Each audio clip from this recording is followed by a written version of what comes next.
Thank you. Thank you for having me today. Duncan actually did a wonderful job talking about the child-saving products that Hidden Hunger is working with. I want to talk to you from the child perspective because that's my background. My background is children and our partners that we are working with, the co-venture partners, their business is saving children. And it is about human lives, and it's about touching and saving lives every single day. When we talk about malnutrition, we can talk about huge numbers, and we are talking about huge numbers. And we know worldwide, in the underdeveloped countries, we're looking at 6.3 million children dying every single year.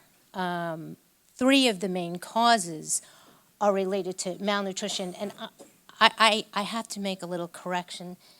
Malaria is a vector-borne disease. It's not an airborne disease, or we'd all probably have it. It comes from mosquitoes. Not a big deal, but I kind of am a perfectionist. And then diarrhea and dehydration.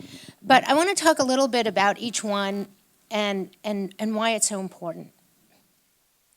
Children, and studies have shown, and we know, that children between 6 months and 24 months, they have an 18-month period where if they do not get the vitamins and minerals that they need in their diet, they will never, regardless of what happens later, achieve their full potential for growth, physical and cognitive.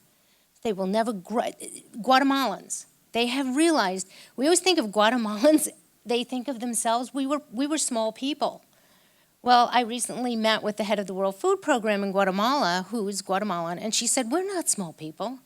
We never had appropriate nutrition. Now that we understand it, our children are growing, and they're a lot taller than they used to be. So it's very, very interesting. You see the impact as we learn about these things. So we're looking at providing children between 6 months and 5 years of age with these critical micronutrients that will change their lives. So, and Duncan is right. I mean, they do have food. It's not a lot of food. Sometimes it's awful food. I've seen it. I've seen it in refugee camps. You know, governments give from the best. You know, our government is so wonderful. We give away so much food. But that food is nasty.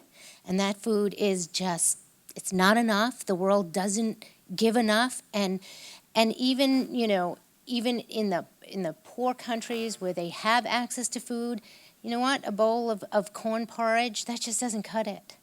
So without these micronutrients, what we're doing is we're taking children and we're saying to them, you know what?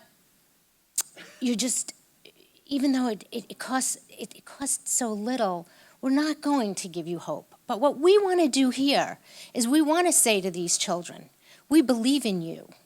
We want to say to their moms, we believe in you. We believe in your kids. We want to give them a chance at a brighter future.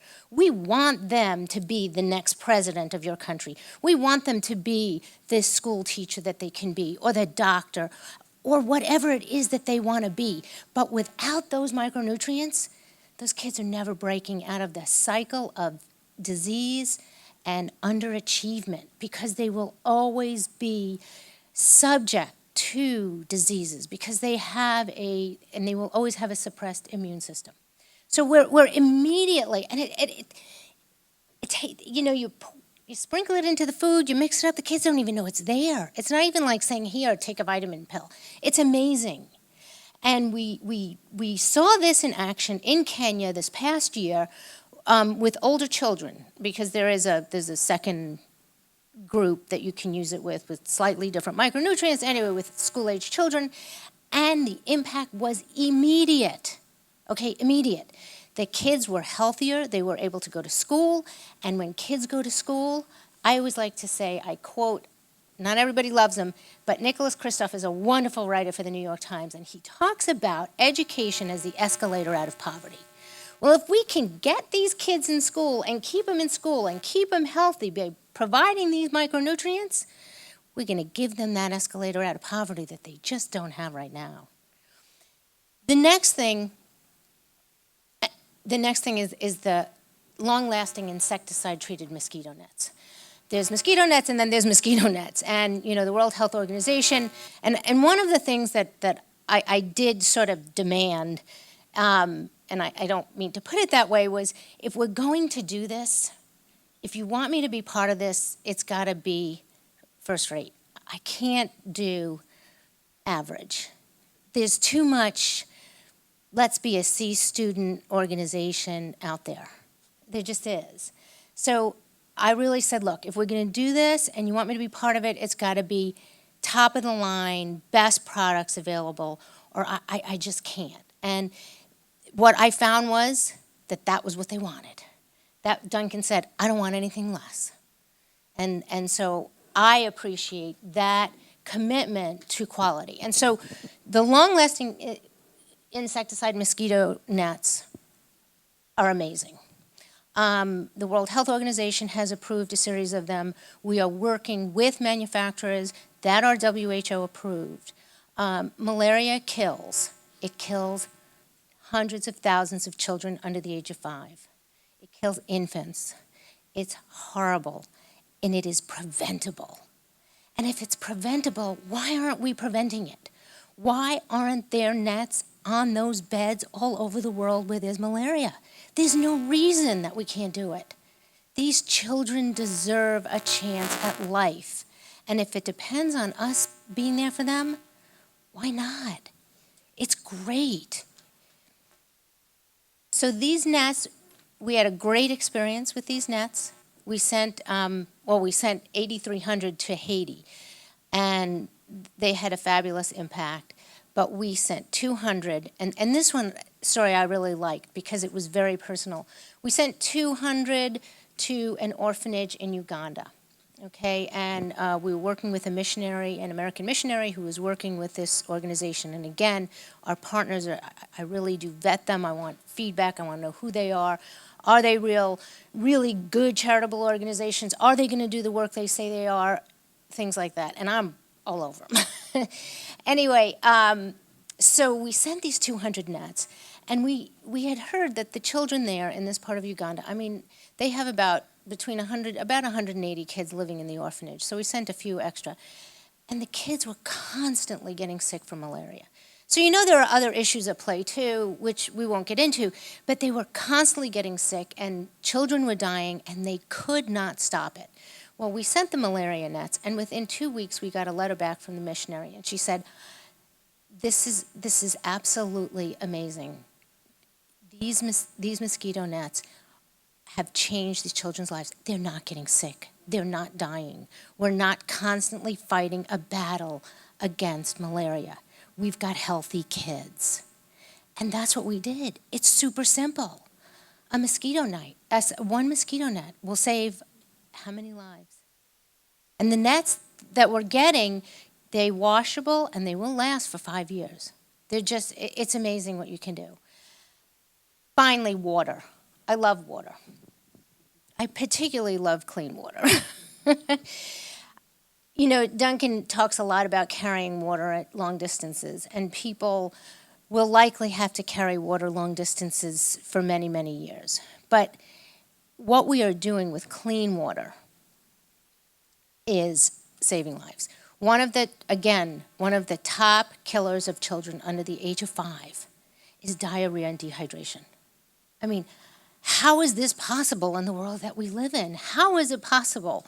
I was with a group of women just a few weeks ago in Guatemala, and there were 50 women in the room, and they're pretty reticent to talk because, here comes the gringa, and she's always got a good plan or something. And I said, look, because I had brought down some of the filters that we use. I said, let me ask you a question.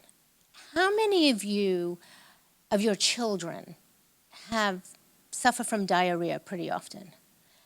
And then they said, all of us, not just our children, every one of us, we are constantly sick.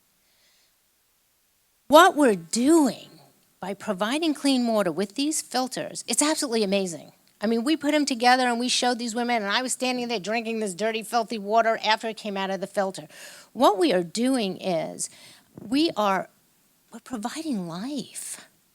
We're giving them, you're taking people from despair, from compromised immune systems, where there's not good nutrition, where they're open to these horrific diseases like malaria, where clean water, which we take for granted in this country, is killing children. We had a child die a year ago December. I asked, this was in Guatemala again, I said, well, what did he die of? Because, you try to understand what happened here. Oh, he died of malnutrition. I said, well, wait a minute. Let's hear some more. Well, it turned out that it was a combination. This was a malnourished child with dirty water, malnourished, compromised immune system, dirty water in his system. Children cannot fight off the parasites. They just can't. That combination of those two issues, that child died of diarrhea and dehydration. Boom, 2 to 3 days gone. Think of how quickly and easily that can be avoided. Give them the micronutrients they need. Now they're stronger. They can fight things better. Their immune systems are stronger. They can grow. They can grow physically. They can grow cognitively. They can go to school. They can learn. They can become parents. We've given them a life. Now you add clean water to it. And now they're in school. They're not getting sick. Their children won't be sick when they get older. It's just what we are doing is changing the trajectory of children's lives, and not just one generation of children.